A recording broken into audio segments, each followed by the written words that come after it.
मुख्यमंत्री डॉक्टर हेमंत बिस्वा शर्मा जी से विनम्र अनुरोध करती हूं कि वे कृपया इस गरिमामय सभा को संबोधित करें।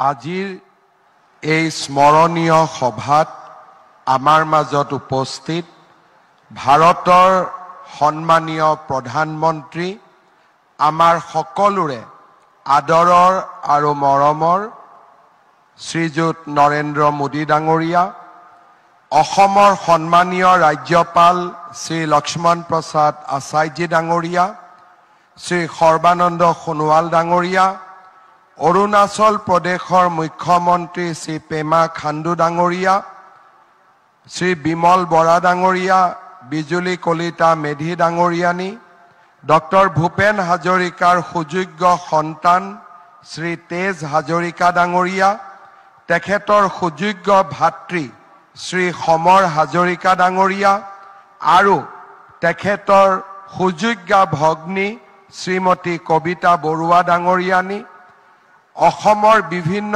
স্থানৰ পৰা অহা সত্ৰাধিকাৰ প্ৰভু ঈশ্বৰসকল, আজি আমাৰ মাজত উপস্থিত বৰেণ্য শিল্পী সাহিত্যিকসকল, সমবেত সংগীতত অংশগ্ৰহণ কৰা কলা কুশলীসকল আৰু সন্মানীয় সুধীবৃন্দ, ভাৰত ৰত্ন ডক্টৰ ভূপেন হাজৰিকা দেৱৰ জন্ম শতবাৰ্ষিকীৰ মূল অনুষ্ঠানত নিজৰ গৰিমাময় উপস্থিতিৰে আমাক কৃতাৰ্থ কৰা মাননীয় প্ৰধানমন্ত্ৰী শ্ৰী নৰেন্দ্ৰ মোদী ডাঙৰীয়াক পবিত্ৰ অসম ভূমিলৈ মই আন্তৰিক স্বাগতম জনাইছো।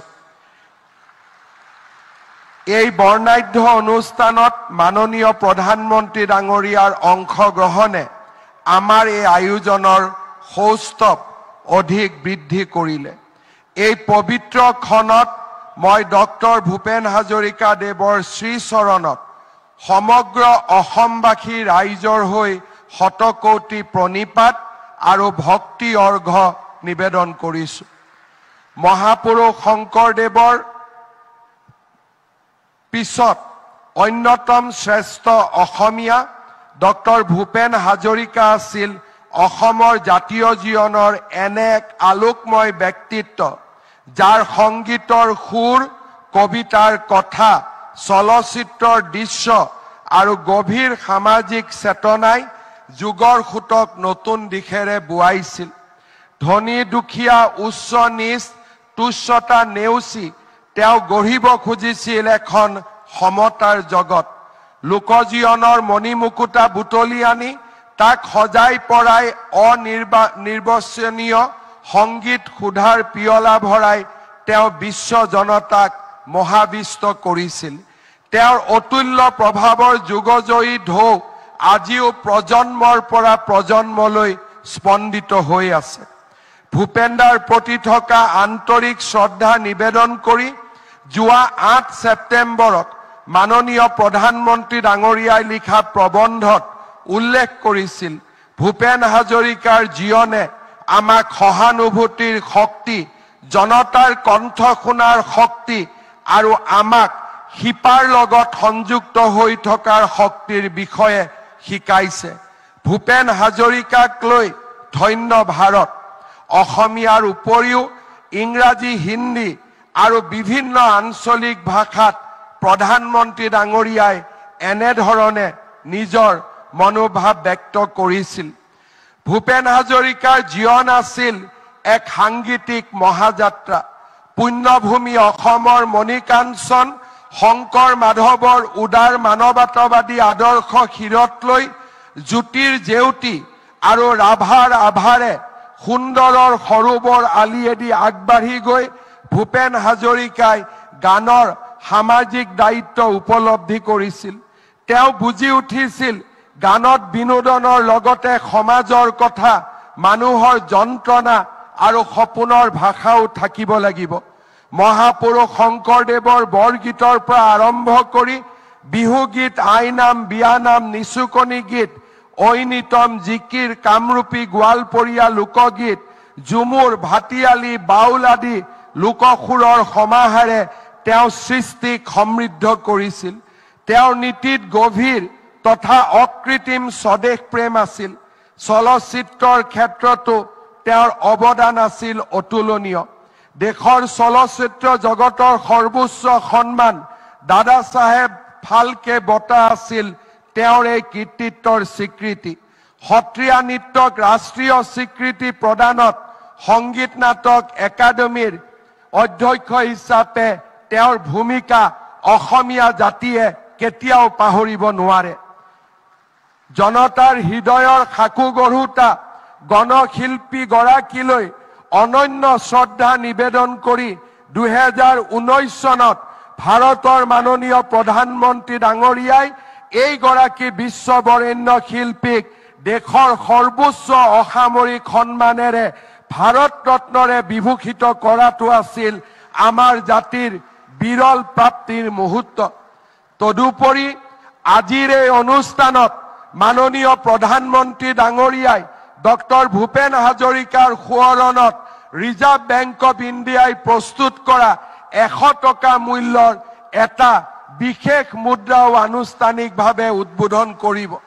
ধলা শদিয়াৰ দলঙক ডক্টৰ ভূপেন হাজৰিকাৰ নামেৰে অৰ্পণ কৰি আমাৰ জাতিটোক এক কৃতজ্ঞতাৰ দোলেৰে প্ৰধানমন্ত্ৰী ডাঙৰীয়াই বান খুৱাই থৈ গ'ল। ডক্টৰ ভূপেন হাজৰিকা ডাঙৰীয়াৰ যেতিয়া মৃত্যু হৈছিল তেওঁৰ সমাধিত অসমৰ ৰাইজে ভাৰত চৰকাৰৰ কোনোবা এজন ব্যক্তিক বিচাৰিছিল। আমি বিচাৰিছিলো সেইদিনাখন ভাৰতৰ প্ৰধানমন্ত্ৰীয়ে নিজে আহি ডক্টৰ ভূপেন হাজৰিকাক মাল্য অৰ্পণেৰে জাতিটোক সমৃদ্ধ কৰক। আজি প্ৰধানমন্ত্ৰী সেইদিনাখন আমাৰ সেই সপোন হৈ আছিল, কিন্তু আজি 100 বছৰ জন্ম জয়ন্তীৰ দিনা ডক্টৰ ভূপেন হাজৰিকাক সম্বৰ্ধনা আৰু শ্ৰদ্ধা জনাবলৈ ভাৰতৰ প্ৰধানমন্ত্ৰী ডাঙৰীয়া উপস্থিত किया जाए।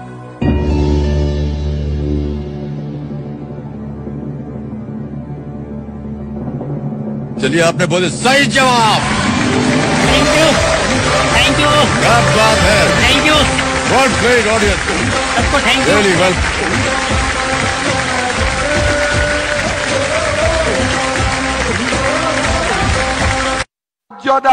চৰাইদেউ মৈদামক বিশ্ব ঐতিহ্যৰ স্বীকৃতি ঝুমুৰ বিহুক বিশ্ব জগতলৈ লৈ যোৱা লাচিত বৰফুকনলৈ 400তম জন্ম জয়ন্তীত প্ৰণিপাত জনোৱা আৰু আজি ডক্টৰ ভূপেন হাজৰিকাৰ 100তম জন্ম শতবাৰ্ষিকীত প্ৰধানমন্ত্ৰী ডাঙৰীয়াৰ উপস্থিতিয়ে অসমীয়া জাতিক এক নতুন গৌৰৱৰ ক্ষণলৈ লৈ গ'ল।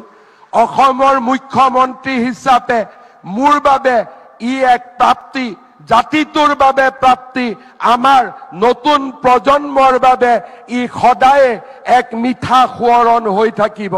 মই পুনৰ এবাৰ কৃতজ্ঞ অসমীয়া জাতিৰ হৈ ডক্টৰ ভূপেন হাজৰিকা ডাঙৰীয়াক শ্ৰদ্ধা নিবেদন কৰিছো। ৰাজ্য চৰকাৰে তেওঁৰ জন্ম শতবাৰ্ষিকীৰ এটা কামনা কৰিছো। পুনৰ এবাৰ আজিৰ এই অনুষ্ঠানক সুন্দৰ ভূপেনদাৰ গানেৰে সজোৱা প্ৰতিগৰাকী কলা কুশলীক মই মোৰ ধন্যবাদ জনাইছো। পুনৰ এবাৰ প্ৰধানমন্ত্ৰী নৰেন্দ্ৰ মোদী ডাঙৰীয়াক मैं कृतज्ञता जनाइसु। माननीय प्रधानमंत्री नरेंद्र मोदी जी ने आज हमारा बीच में आकर भूपेंद्र को जैसे सम्मानित किया है, हम असमवासी कभी नहीं भूलेंगे और हम हमेशा प्रधानमंत्री जी को इस कारण हमेशा याद रखेंगे और प्रधानमंत्री जी से मैं आशीर्वाद मानता हूं। अगली 1 साल हम जन्म शतवार्षिकी भूपेंद्र का पालन करूंगा। उस पूरा साल में प्रधानमंत्री जी का आशीर्वाद हमारा साथ रहे, यही निवेदन करते हुए मैं मेरा वाणी को विराम देता हूं। बहुत बहुत धन्यवाद। जय हिंद, वंदे मातरम, जय आय। 1 धन्यवाद महोदय। आपके कुशल नेतृत्व में हमारी सांस्कृतिक विरासत को नया विस्तार, नई ऊर्जा तथा नई पहचान मिल रही है। देवियों सज्जनों, कुछ ही समय में भारत रत्न डॉक्टर भूपेन हजरिका के जीवनी पुस्तक का विमोचन किया जाएगा। इस महत्वपूर्ण कृति की लेखिका साहित्य अकादमी पुरस्कार से सम्मानित श्रीमती अनुराधा खर्मा पुजारी जी है। मुझे यह बताते हुए प्रसन्नता हो रही है कि मूल लेखिका तथा अन्य 21 भाषाओं के अनुवादक गण आज हमारे बीच इस सभा में उपस्थित हैं। अब मैं माननीय प्रधानमंत्री महोदय से अनुरोध करती हूं कि वे कृपया अपने कर कमलों से असमिया भाषा में रचित भारत रत्न डॉक्टर भूपेन हजरिका के मूल जीवनी पुस्तक का विमोचन करें।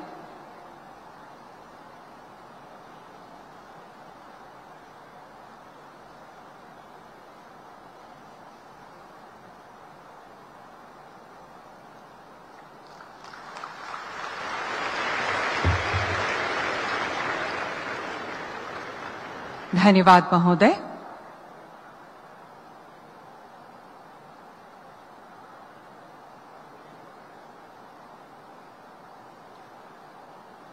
अब मैं माननीय प्रधानमंत्री जी से पुनः निवेदन करूंगी कि इस पुस्तक की 21 अन्य भारतीय भाषाओं में अनुवादित पुस्तकों का विमोचन आभासी रूप से करें।